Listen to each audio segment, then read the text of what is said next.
very good and happy childhood. My father was a locomotive driver for the coal company and taking coal in and out of the collieries. And my other grandfather, maternal grandfather, was a boiler maker, repairing the 5 locomotives that were stationed in Twechar. Whitelaw family were very famous in Twechar. They were the landowners. Willie Whitelaw, he was born in that, the Gertshore estate. It's demolished now. I think it was that Sir Alexander or Sir William Whitelaw? And Willie Whitelaw was brought up there because I think his father was killed in the First World War.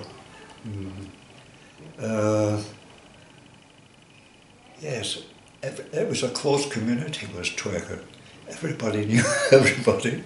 Not only that, but the Glasgow-Kilsyth bus used to stop at the Twechar Bridge.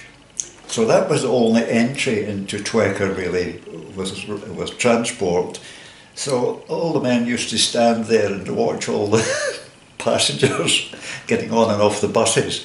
And if someone was new to Twechar and they were going to visit, and they would say, "Oh, where do the Andrews family live?" And they would always have to tell them, "Oh, just go up the hill and turn right." So that was very close actually, and I enjoyed my life there.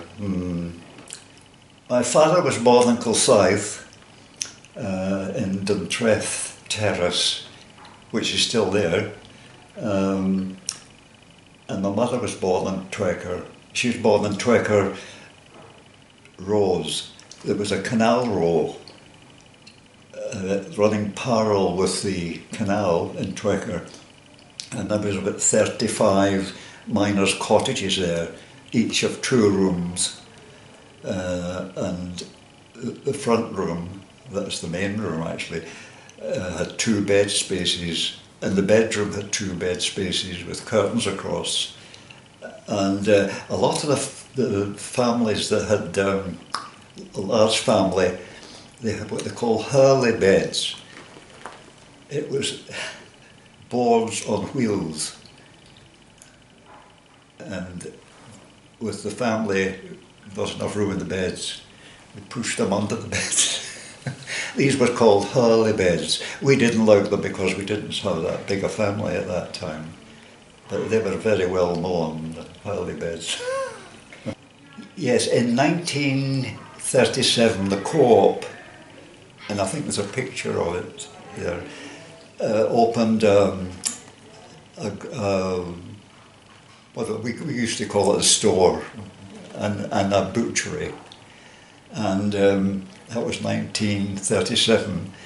Before that, in the miners' rows there were little shops. And one of the shops actually, they sold chewing tobacco. A twist of tobacco it was called. And there was a machine for cigarettes. It was Twechar Junior Secondary School. And we attended there until we were, 11. The classes there,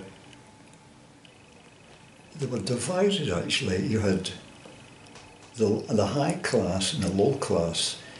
So when the low class on the class up above moved, then the high class moved to the low class in the next.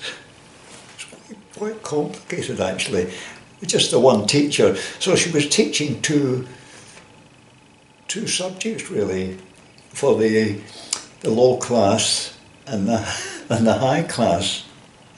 I don't know when that started. I don't think it happened when we were 5, but after 5 there was the high class and the low class within one room, and then you started to move up. The high class went to the low class, the next room. Yes, I enjoyed Twechar School actually, The headmaster there, John Russell, he was quite strict actually. I think he lost a leg in the First World War. We called him Corky Russell. And if you misbehaved for any reason at all, the teacher would ask him to come up and administer the leather strap, which was a piece of leather, but at the end was tongs, you know. So you had to hold your hand out and it would bring the strap down. And if it was really a major infraction, you had to have your two hands, because the one hand would go down, but with two hands you could hold it. Yeah. And it used to sting like crazy. You had to try and find a radiator that was working and hold your hand on it, because you couldn't write once you received this punishment, so you couldn't hold your pen. and the girls weren't exempt from that punishment. No, some of the girls, you know, they kept putting their hand away and the teacher had to hold on to them while talk about do the boys hall. But that was accepted actually. Didn't think there was anything unusual about that. But as I say, the girls still had that. So I went there until Twechar Junior Secondary School until I was 11, and then they had what they called the qualifying class. I think the equivalent is 11 plus. And if you got a certain, I think the marks were out of 100. I'm not sure about this, but I think if you got over 80 out of 100, you could go to Lindsay Academy. And that's what happened. When September came, we went to Lindsay Academy. And I was in the B stream. It was technical. There was the A stream was the professionals. That was all the top-notch scholars. B was technical. We only had one language, French. And then there was a C, commercial, where the girls did shorthand typing, which was quite busy actually, because most of the offices it was shorthand typing before they had computers.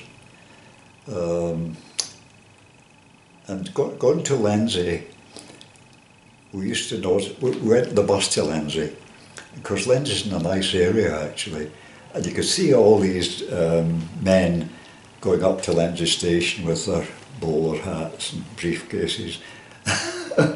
And I used to think, you didn't see that in Twechar actually. But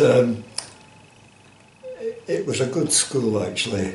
I passed all the exams, but when it came to 15 I decided to leave. I thought, well, I wasn't a scholar really. And from 15 until 16 I worked in the coal mines, and when 16 came along, I was an apprentice joiner in the colliery workshops. So I was a joiner until I think the apprenticeship finished when I was 21. But I kept going to the building college, Stowe College School of Building, just to make sure I wasn't wasting my time. Favourite memories of school? Well, as boys we they played football at school, and it was usually a Saturday morning, and there was no rooms to change, no showers. So when you'd finished in all the mud playing football, that was it. You had to go home and change. So they don't know what they're doing now actually with all these facilities. But at that time there was nothing like that. You just went home covered in mud.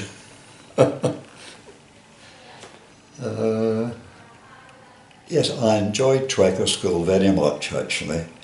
um, and the teachers. Yes, I remember the first one was Miss Leck, Leck, quite a tall, elderly lady, well, elderly to us actually. And then there was Miss McIntyre, was the second class. And then you moved up to Miss Neal's class, then Miss Morgan's class, Miss Pettigrew's class, and Mr. Begg was a science teacher. He came from Twechar actually. And that was it actually. But they still, you still got the strap if you, for the least infraction actually. Yes, we used to go swimming to, there was K Street baths in Springburn in Glasgow, or we would go up to Coatbridge baths. I think you were timed actually. You would give them a ring or something, and they used to say, blue rings, it's time to come out, you know. But there were nice showers there, and it's something we didn't have at home. Yes, that was, we had a lot of swimming actually, and then we used to swim in the canal at a place called the Strone, S-T-R-O-N-E. It had a sandy beach actually, and that's where we used to swim. But before that, you swam in the River Kelvin, and when you were good enough, you graduated up to the canal. And when you got there, we didn't have any swimming costumes. Didn't know what bothers. Didn't have any towels. But it was out in the country, and it was a very quiet area around Twechar. So we'd get into the canal and swim, and they used to say, "Oh, can you cross the canal yet?" That's one side to the other, and so that was the first thing you did. You swam to the other side, and then when you got to the other side, you used to think, "Oh, I want to be able to swim back to where I started," which we did, and then we lit fires, and we collected firewood, and we had a huge fire there, and still no swimming costumes, you know, no towels, but no one bothered actually, you know. We only kept swimming costumes if we went to the seaside for the Glasgow Fair Week. We used to go to Prestwick or Musselburgh, and so we had to have a costume, but we didn't use that costume throughout the year, you know, when you went there. Well, it was a thriving, very thriving, busy village, because the Twechar No. 1 colliery where I worked for a time, it was walkable from the village, so it was about half an hour's walk from the house down to the colliery. But there were collieries all around. But Twechar was very busy because there was night shift miners going off to work, day shift miners finishing at 2 o'clock. The back shift miners started at 2 o'clock and finished at 10, and then the night shift went down. They operated the coal cutters, so it was all ready for the miners in the morning extracting the coal from the coal face. We had the Salvation Army, with the Church of Scotland, with the Boys Brigade, Girls Gildry, Rosebuds, and then there was the Army Cadets during the war, where there was a company in Twechar. So I had a spell underground for a bit. But not in the coal face actually, because most of the workers underground were involved in the haulage system, where they filled the hutches, we call them, up with 1,200 weight of coal, and it was a matter of when the coal come out, the hutches come out of the coal face area, they were all lined up with the chain and the hook. It was called the rake-off hutches, and there was a endless haulage system. So you hooked up the hutches, the first hutch, and hooked it onto the endless rope, and the last one you hooked on as well. And these 10 hatches would be taken into the pit bottom. And the empties, on the colliery, the cage held one hutch on the bottom, one hutch on the top. So when the hatches went into the cage, an empty one would come out, and it's the same on the other deck. So, and there was a signalling between the bottom of the colliery and on the top. It wasn't electric, it was a you pulled. It was always 1 to raise and 2 to lower, and if there were men coming up and down, you belled 3 manual, so you knew there were men waiting to come up or men waiting to go down. Yes, it was all before the Health and Safety at Work Act came out. In the coal, before you went down the cage, there was a big, the Coal Mines Act of 1911, that was for your protection. No one read it actually. So if you were standing waiting to go down, there was always this Coal Mines Act of 1911. So I don't know when they updated it actually, but this was supposed to be for your protection and behaviour and one thing and another. Yeah.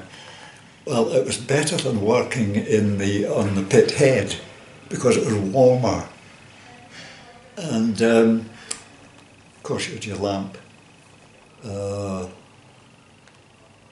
Yes, it was a good atmosphere actually, and there was lots of lads working the haulage system, and the older miners were usually working at the coal face, and then you had what they call the brushers. I think at one time they were called redders, to clear all the rock that had come out along with the coal. In fact, that word redder was used in Twechar. My mother would say, "Red the table." That was after. So that was part of the being brought up in the mining area. And then when I think I must have been just over 21, I went to London to work in some of the big projects there. In fact, we were working in Camden Town Hall, and I thought I'll have my sandwiches or my peace, you know, and I'll go up if it was nice and quiet up in Camden Hall.